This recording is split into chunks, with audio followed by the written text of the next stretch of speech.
Loss হলেও কিছু নাই, কিন্তু ওর প্রতি আমার খুব মায়া। ও আমার খুব আদরের।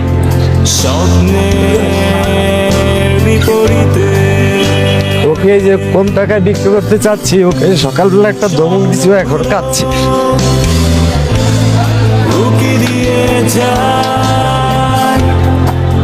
আপনার ধমকে ও কাঁদে? অবশ্যই কাঁদে শুনে। ভাই কি হয়েছে? এমনি বেসলাম খুব মহব্বত জিনিস তাই ভাই, এই মায়ের জিনিস সেই জিনিস।